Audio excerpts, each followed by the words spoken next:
वो कौन है जो एसपीजी को चैलेंज करता है, पीएम मोदी का हाल राजीव गांधी की तरह करना चाहता है।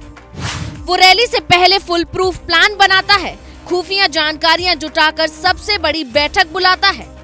मोदी की सुरक्षा तोड़ने के लिए चीन नेपाल से गोरिल्ला आर्मी बुलाता है, स्पेशल ट्रेनिंग दिलवाता है। पीएम मोदी की कार को हवा में उड़ाने का प्लान तैयार था। उनका हाल राजीव गांधी की तरह करने के लिए सारे सामान छत्तीसगढ़ पहुंच चुके थे। बस्तर की विजय संकल्प महारैली में शामिल होने पीएम मोदी जैसे ही पहुंचते, उनकी काली रंग वाली कार और सुरक्षा में तैनात एसपीजी जवानों के साथ क्या करना है, इसका एक एक प्लान बड़ी बारीकी से इस देश विरोधियों ने बनाया था। बाकायदा जंगलों में इसे लेकर मीटिंग भी हुई थी। मोदी कब कहां पहुंचेंगे, कौन सा बटन कब दबाना है, सुरक्षा में तैनात लोकल सीआरपीएफ जवानों को कैसे चक्रव्यूह में फंसाना है, ये पूरा प्लान एक बड़े मास्टरमाइंड ने बनाया था। पर ये नापाक प्लान लागू होता उससे पहले ही सीआरपीएफ जवानों को इसकी भनक लग गई और फिर जब वो वहां पहुंचे तो सामने जो दिखा उसे देखकर दंग रह गए। हर किसी के हाथ में ऐसे ऐसे सामान थे जिससे मिनटों में मंजर बदल सकता था। सीआरपीएफ के जवानों ने 6 लोगों को गिरफ्तार किया, जिन्होंने पूछताछ में बताया कि हमारे कमांडर रोशन उर्फ भीमा ने हमें सारा सामान दिया था। 2 टिफिन जिनका वजन करीब 3 किलो था, जिलेटिन की 3 छड़, डेटोनेटर और बिजली के तार का बंडल दिया था। हमें सुरक्षा बलों को फंसाने के लिए कहा गया था। ये खुलासा होते ही खुफिया एजेंसियों के भी हाथ पांव फूल गए। ये चर्चा होने लगी कि क्या नक्सलियों ने चीन और नेपाल से गोरिल्ला आर्मी बुलाई है, क्योंकि जब भी नक्सली कुछ ऐसा करते हैं वहाँ ट्रेनिंग लेने वाले लोगों को ही बुलाते हैं। इस खुलासे ने सबको सन्न कर दिया।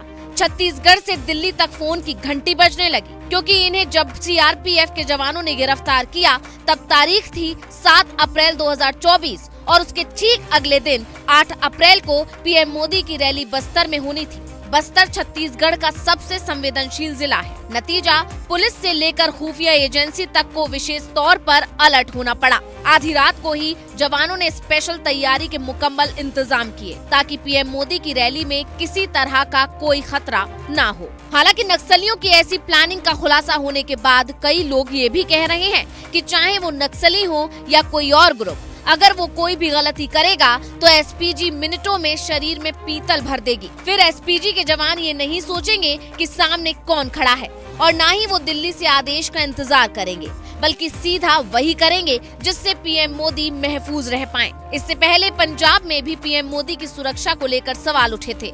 यहाँ तक कि ब्रिज पर वो कई मिनट तक फंसे रहे थे, जिसके बाद एसपीजी जवान तुरंत अलर्ट मोड पर आ गए थे और ऐसा कहा जा रहा था कि अगर थोड़ी सी भी कोई चूक करता तो एसपीजी जवान उसका वो हाल करते जो उसने सपने में भी नहीं सोचा था। एसपीजी की ड्यूटी ही प्रधानमंत्री को महफूज रखने की होती है, इसलिए इनका हर प्लान प्रधानमंत्री की सुरक्षा के हिसाब से बनता है।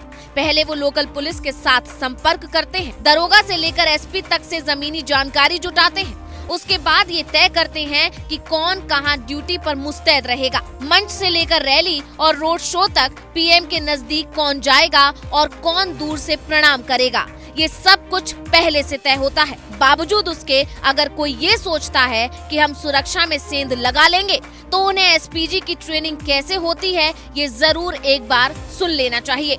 एसपीजी कमांडो में सीधी भर्ती नहीं होती, बल्कि सीआईएसएफ, आईपीएस, सीआरपीएफ और बीएसएफ के शानदार जवान इसमें भर्ती होते हैं। फिर उन्हें वर्ल्ड क्लास ट्रेनिंग दी जाती है। यूनाइटेड स्टेट्स सीक्रेट सर्विस के एजेंट की तरह इन्हें ट्रेनिंग मिलती है। फिटनेस के साथ साथ ये टेक्नोलॉजी में भी माहिर होते हैं। निहत्थे होकर भी ये काफी ट्रेंड दुश्मनों को मात दे सकते हैं। मतलब साफ है, सबसे भिड़ना लेकिन एसपीजी से नहीं, क्योंकि इनके सामने जाना यानी काल को न्योता देना है।